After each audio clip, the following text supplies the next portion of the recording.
falls, covers all. Let's go outside and... Hi, it's Mayer-Harman again. Thanks for joining me.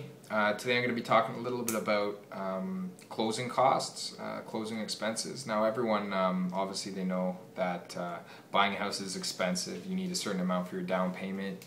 You need a certain amount for, when you move in, you got all your little things that you want to buy, any potential, fixed jobs that need to be repaired on the house once you've found it. But it's also important that people recognize the closing costs. Now, obviously, like I said, I'm not referring to the costs that you want to put into the house, the money that you want to put into the house to make it perfect for you. I'm not talking about anything like that, or repairs, anything like that.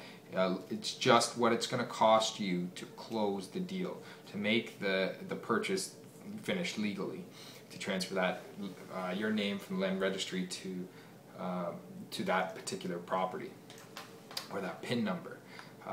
So first off, closing costs, you want to include the home inspection. Now, some people will go and they'll buy a house without a home inspection. I would strongly discourage this from happening. Like sometimes you can look, like the other day, I had a client who spent over $900, $1,000 on home inspection fees. Depending on the property, I would recommend that. Like, you could have fireplaces, you can have pools, you can have hot tubs, you can have pretty much anything around water and fire. That's usually something you'd want to get a specialist on, because you can have the general home inspector who does only surface inspections.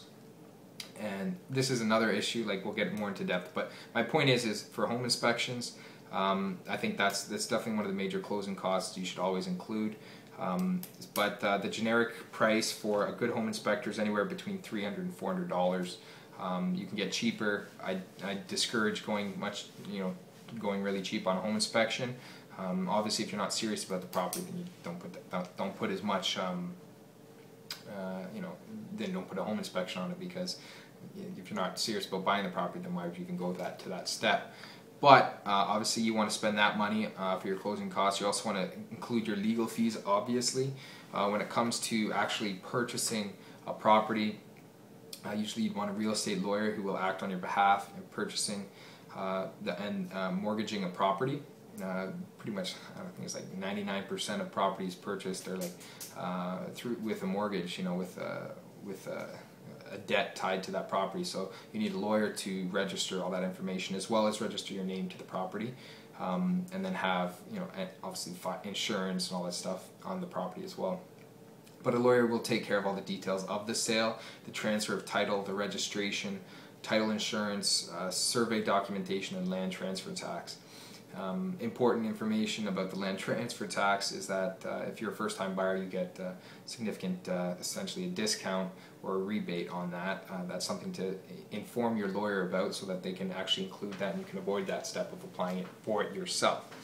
But the fees can vary. The fees can vary dependent on the lawyer. They can be anywhere from $750 to $1,500 for the lawyer. Again, it's not something you can go without anyways, because you need that person to register that information for you. So that's part of the closing costs. The survey of title, dependent on the place. For a home purchase, you need to be an update survey of the property or title insurance, so it can be purchased. Usually title insurance works through the lawyer, just because it's a lot cheaper, if you can get the lawyer to do it, and if anything's wrong with the actual title, your insurance will cover that mistake. A lot of people, it tends to be going this way. But when you're dealing with larger properties, you would want to do a survey to get a good feel for what exactly is your part of your property. Farmers, businesses, even people who want a lot of acreage, maybe they're hunters.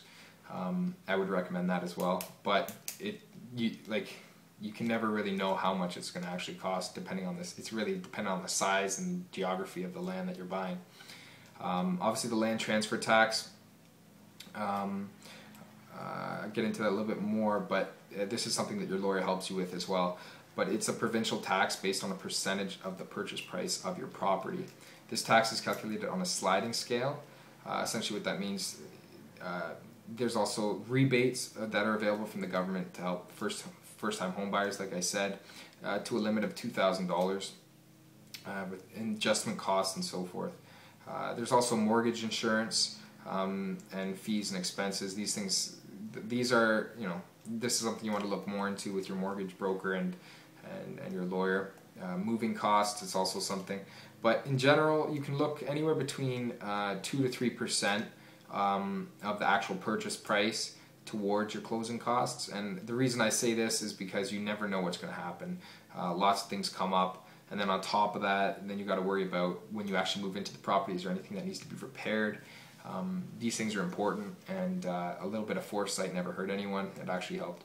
So like I said, when you're calculating your closing costs, be sure to include these things, anywhere from moving costs, mortgage insurance, land transfer tax, surveys, title insurance, your legal fees with your lawyers, home inspections.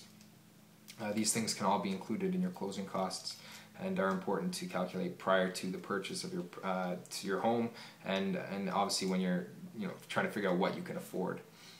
Like I said, if there's anything you have any questions on, or if there's something I missed, please leave a comment on this page, and then we can address that as well. www.bradleyharman.com. Thanks again for watching me. Talk to you soon.